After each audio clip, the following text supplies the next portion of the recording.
Want to hear a scary story?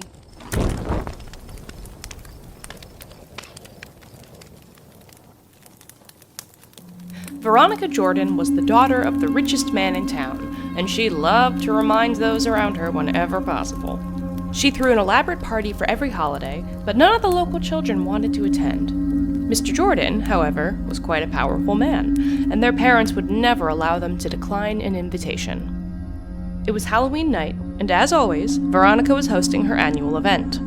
The local children dressed in costumes and begrudgingly marched up the hill toward the Jordan mansion, which was always impeccably decorated. Carved pumpkins with faces of all kinds covered every surface not bursting with candy or one of many delicious-looking dishes. A massive, bubbling cauldron spouted punch in the middle of the room, and the entire first floor was covered in a low blanket of fog. After a while, the party spilled outside into the courtyard, where the children challenged each other to games and began telling stories. One local boy, Jimmy Wells, led the group to the iron fence at the edge of the yard, pressing his face between the metal bars and looking down the hill at the cemetery below. Anyone ever hear about the witch's grave? He looked back to the group, but no one seemed familiar. She used to live outside of town. Whenever a kid went missing, everyone whispered that it was the old witch taking another victim. That's nonsense, Jimmy Wells. I've walked by that graveyard my whole life and never heard such a thing. Of course you haven't.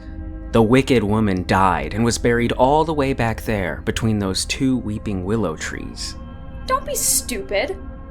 None of you actually believe this, do you? She looked at the others, searching for agreement, but they all stared back and said nothing. They didn't know you can't just bury a witch like any old person, and her soul remains trapped in the casket to this day. The worst part, she kept up her habit of snatching children. If you stand on her tombstone on Halloween night, she'll reach up from the ground and pull you under. Only a baby would believe a story like that. Jimmy smiled and stepped towards the evening's hostess. Fine then. It's right over there. Why don't you go stand on the witch's grave? She rolled her eyes and crossed her arms. Oh, please. I dare you. I can't leave my own party. Don't be mad. But he dared her again, and the other kids joined him. She felt sick at the thought of looking like a chicken. Fine. I'll go. But when I get back, you have to give me half of your candy. Jimmy laughed and pulled a small pocket knife from his pants, checking to make sure none of the adults noticed. Fine, but you have to prove it. Stick this into the grass next to the grave and we'll see if it's there in the morning. She took the knife and with a loud, dramatic sigh, snuck herself out of the side gate. The children watched as she walked down the hill and toward the cemetery gates. She looked back, as if for one final confirmation that she had to go through with it, and stepped under the archway, entering the graveyard. Within moments, her shape disappeared from the children's view into the dark fog. She felt the temperature drop, and suddenly, very, very alone. I don't believe that stupid story. The light of the moon grew dimmer as the fog grew thicker, and she marched on toward the back of the cemetery with determination. Finally, she saw the tombstone underneath the weeping willow trees. She stepped on top of it and braced herself, but of course nothing happened, and she laughed out loud.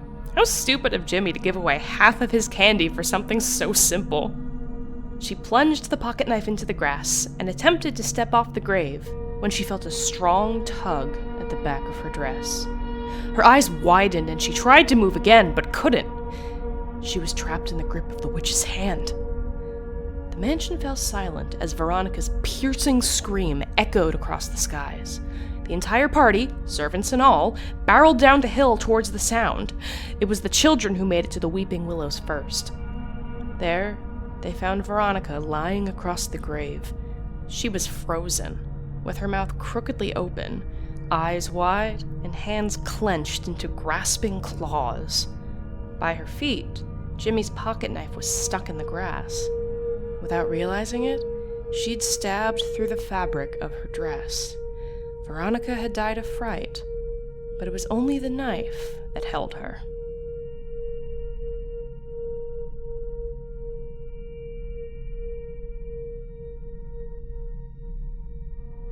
The Girl Who Stood on the Grave, told by Hannah Mary Simpson, featuring Ashlyn Seehafer and Bryan Renaud.